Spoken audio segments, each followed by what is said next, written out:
하나님에게서 소명을 받은 기드온이 하나님의 명령을 따라 용사를 선발하고 미디안 사람을 쳐서 승리를 거두는 장면이 기록되어 있습니다.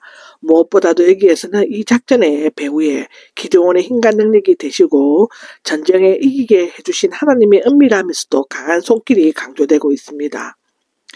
1절에서 8절까지는 기드온 군인의 수를 300명으로 줄인 것이 얘기하는데, 군인 병력의 규모가 승패를 결정하는 일반적인 전투의 법과는 달리 하나님께서는 두 차례에 걸쳐 군인의 수를 줄이라고 말씀하셨습니다. 기드온은 하룻셈, 즉 길보아 산기슭에 있는 엔 하롯, 곧 하롯 골짜기를 통해 동쪽으로 요단강까지 가는 셈인데요. 32,000명과 진을 쳤습니다. 한편 미디안 군대는 거의 4배가 되는 13만 5천 명이 이스르엘 골짜기로 들어오는 입구에 우뚝 솟은 모래산 기슭에 진을 쳤습니다. 기드온은 백성이 너무 많다는 하나님의 말씀에 당황했습니다. 하나님은 사람의 수에 의존하지 않으시며 적은 군인들을 통해 미디안을 이스라엘에게 넘겨준 것은 이스라엘의 군사력의 많음이나 전략의 지혜로움 때문이라고 자만하지 않고 오직 하나님의 주권적 은혜 때문이라고 말하도록 하기 위함이었다는 것입니다. 기드온이 군인의 수를 축소한 방법은 두 가지였는데요.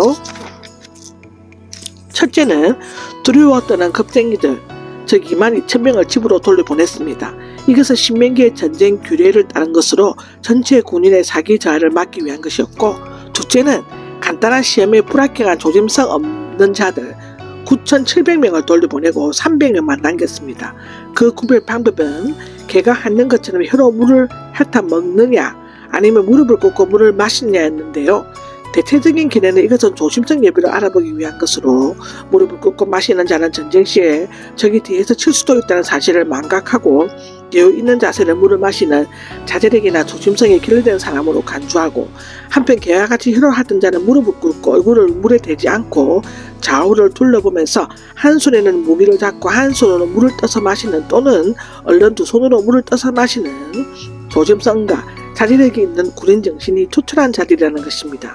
또는 그와 정반대로 대개 물을 먹을 때는 무릎을 꿇고 먹고 개처럼 혀를 핥는 자가 적기 때문에라고 선출했다고 주장하는 경우도 있습니다. 어쨌든 300명은 용감하거나 훈련이 잘 된 자들이 아닙니다. 남들과 다르게 물을 마시던 자들에 지나지 않았습니다.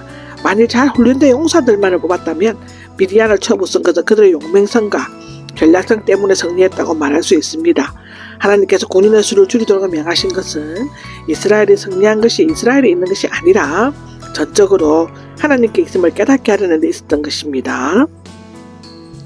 승리의 확신을 주기 위한 꿈의 표징이 9절에서 15절까지 나오는데요. 여호와께서는 앞서 기드온에게 몇 차례의 표징을 통해 확신을 주시면서도 여전히 공격하기를 두려워하고 있음을 아셨습니다. 그래서 기드온으로 하여금 미디안 사람들이 꿈 이야기를 하는 말을 듣게 해서 그로 하여금 여호와께서 미디안 군대를 그의 손에 넘기셨다는 확신과 용기를 가질 수 있게 하셨죠. 기드온이 미디안을 이긴 것이 나옵니다. 16절에서 22절까지 기록인데요.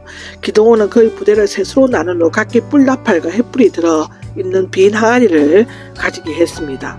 그들이 미디안 진지에 도착했을 때는 중간 보초가 교대를 막 시작할 때였는데요. 그들은 뿔나팔을 불고 항아리를 깨뜨렸고 여호와 기드온을 위한 칼이라고 외쳤습니다. 날카로운 뿔나팔 소리와 항아리가 요란하게 깨지는 환하게 비치는 불빛, 크게 소리지르는 함성 때문에 막 곤에 잠들던 미디안 군인들은 일어나 자기들끼리 서로 죽이는 일이 벌어졌습니다. 이에 미디안 군대는 황급히 남동쪽의 벳시다와 아멜므홀라로 도망쳤고 요단강을 건너기 위해 스레라와 탑밭에 도착했다고 기록되어져 있습니다. 기드온이 지파들에게 도움을 청했습니다. 기드온은 도망가는 미디안 사람들을 뒤쫓기 위해 납달리와 아셀, 므낫세 지파로부터 사람을 모았습니다. 아마도 여기에는 앞서 기드온이 되돌려 보냈던 백성들도 포함되었는데요. 그들은 전쟁 초기에는 두려워 집으로 돌아갔지만 기드온 군대가 승리를 거두기 시작하자 다시 모여 도망가는 미디안군을 뒤쫓아간 것입니다. 기드온은 가나안 중앙부의 산지에 따라 자리 잡은 에브라임 지파에게도 도움을 청했는데 그들의 임무는 미디안군의 테러를 차단하여 요단강을 건너지 못하게 하는 것이었습니다.